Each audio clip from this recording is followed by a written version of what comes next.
Hello my fellow freedom builders and welcome back to the channel. Today is Tuesday and normally I do my swing trading portfolio video on Mondays, but yesterday was crazy busy.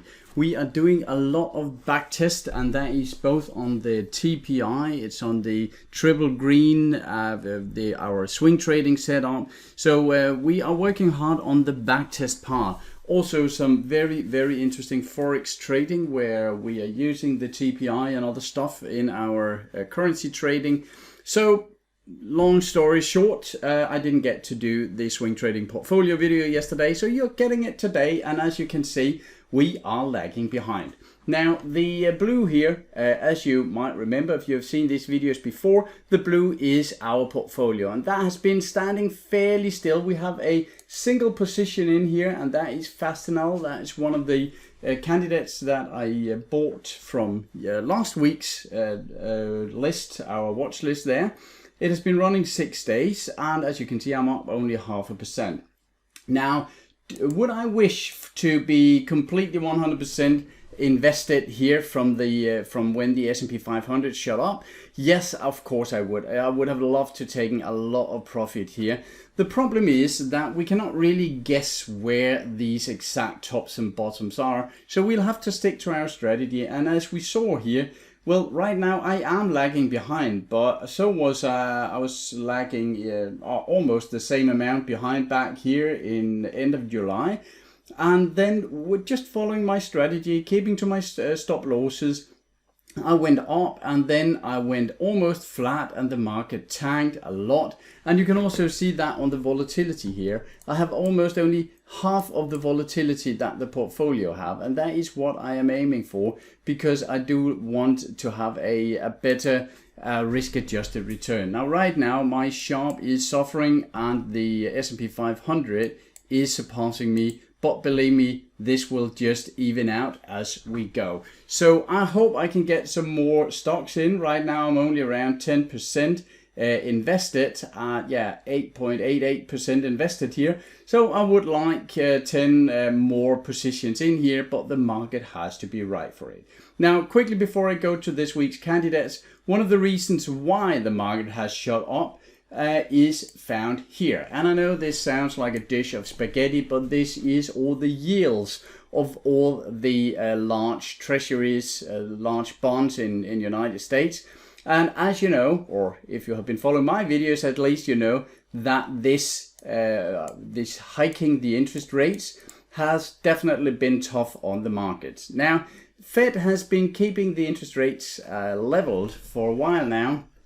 And the reason why we have seen this dip in interest rates is basically twofold. First of all, Fed has indicated that sometimes next year we will see some drop in interest rates. Now, they haven't said exactly when, but the market believe it to be somewhere between March and June. Another thing here is that we have seen a bit more interest in the treasury bond auctions. And yes, I know treasury bond auctions is not the most sexy word in the world. However, it has a huge impact on the market. And when a lot of buyers want the US treasuries, the bonds, then the prices go up and the yields go down. And that is what we have been seeing here. There was a bit of worry among me also that even though Fed were keeping a level interest rate, the market were just sending their interest rates up. That has been dropping now for some weeks and that is enough to satisfy at least some investors and make the market go crazy. And that is what I've said all along, that when we start to see the market, the interest rates drop, or at least just a talk about the interest rate drop, then we will see the market go up. Now, I had not anticipated such a crazy move that we have seen. Let's just find SPY here in a hurry. Here we go, and as you can see here, it has just been crazy. This move here, 11% is basically what we have lost over the last, 3 months or so. Normally you're saying that the bull market takes a stairs, slow and steady, and the bear market jumps out the window, meaning that it goes down quickly. Here it was actually the opposite. We took the stairs downward slowly, and then, well, I don't know what the opposite is of jumping out of the window, but it did go very, very quickly. So that is what has been happening. So let's have a look at some of the stocks I have found this week. Now, we do have 4 of them. We have the first one, Palo Alto here. You can see it on the chart. It has been kind of a level topped here. And it seems like it is breaking up. We can also see it on the daily. If we take a look at it here, that there is definitely a formation happening here, and we can see the bounces. It's not completely clean, but we did have the earnings here, and they jumped on the earnings. It surprised positively here. If we have a quick look in our watch list over here, that one you have access to as well, the YouTube here.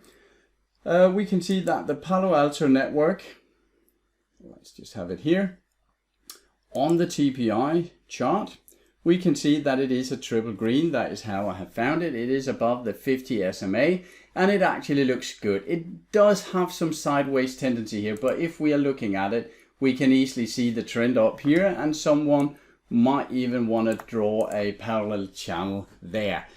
So if that is going to happen, then we are aiming for something like $20 up, something like that. Now, the danger with drawing lines on the chart is that you basically can draw anything that you feel like. So if you think something is going up, it is often very easy to get some lines drawn. So therefore, I'm normally not overdrawing on my chart, but in this case, we do have a swing trading setup. So the Palo Alto and the triple green here, that is just what I like to see.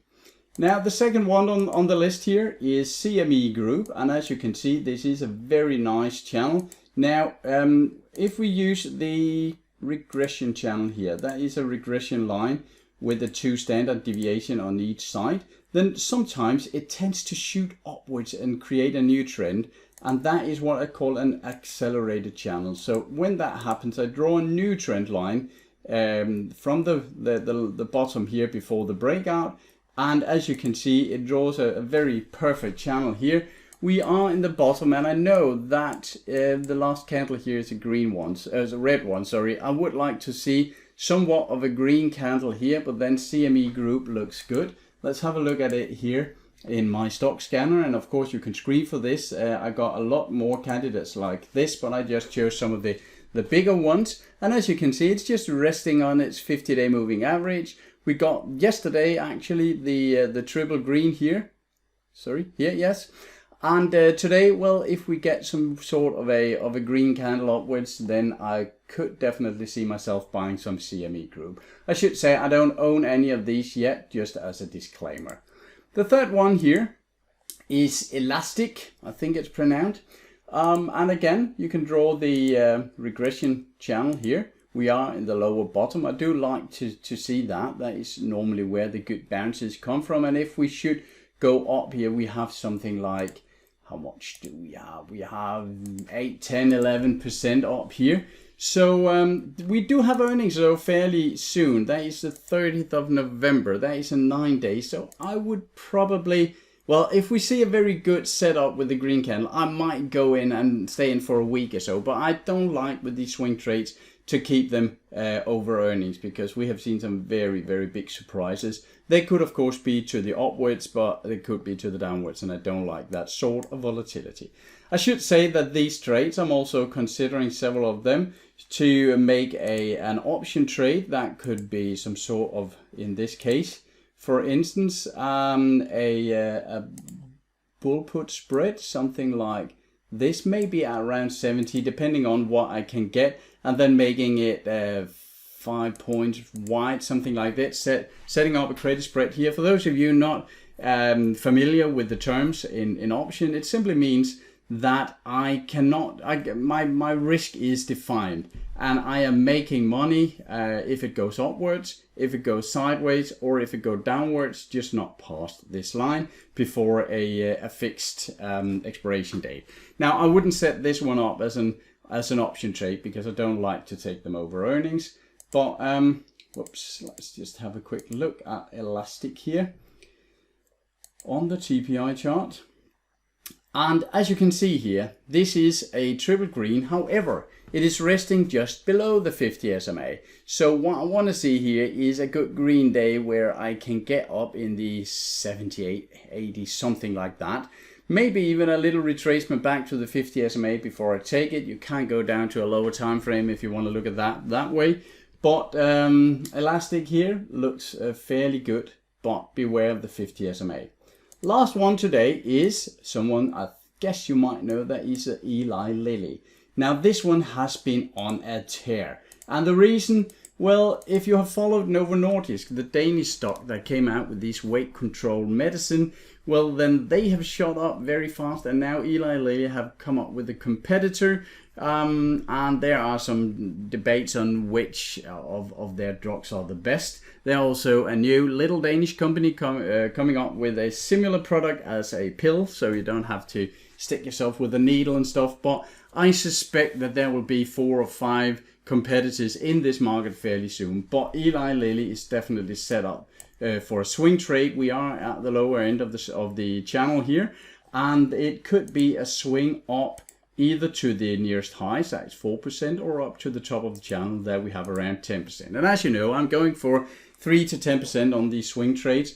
I could also see myself in this case doing a let's say a 570 bull put spread, something like this, maybe with 5 or 10 points wide here, something like that. I don't know, I'll have to look at the option prices here, but this seems to me like a fairly good setup with some very good upside. So Eli Lilly, let's just have a quick look in here. Let's see here. This is of course oh sorry, this was the wrong one. We'll just take it here. We had put an extra H in. Eli Lilly comes up here. Sorry about that. Here we go. TPI here. And we have the triple green. We are resting just above the 50 SMA. And as you can see, many times where we get the triple green and we are close to the 50 SMA, we get a good shot upwards. Now, in this case, we could have taken it here. And this is, of course, a bit lucky. I'm not even sure if this was earnings or some product news or whatever. But we can see it here. It's not, we can't be sure that we'll never see a bit of downturn before we then move upwards, but we could have taken it here. We can take it now. So I think there's some good upside potential here. Always remember, of course, use your own risk control, your own position sizing, and overall use your own strategy. This is just for inspiration as always, so that you can dive deeper into these companies and see if there's something you like there. So these are the 4 companies. That was, just to sum up, the Palo Alto networks. It was a CME group. There was the Elastic, and there was the Eli Lilly. That's all for today. I will be back next week, and of course I might be trading during the week on some of these, and then you can see it in my stock scanner in the portfolio. I'll leave a link to the MyStockScanner below the video here, and you can always test it for free. That's all for now. Until next time, take care of yourself and your money. See you. Bye.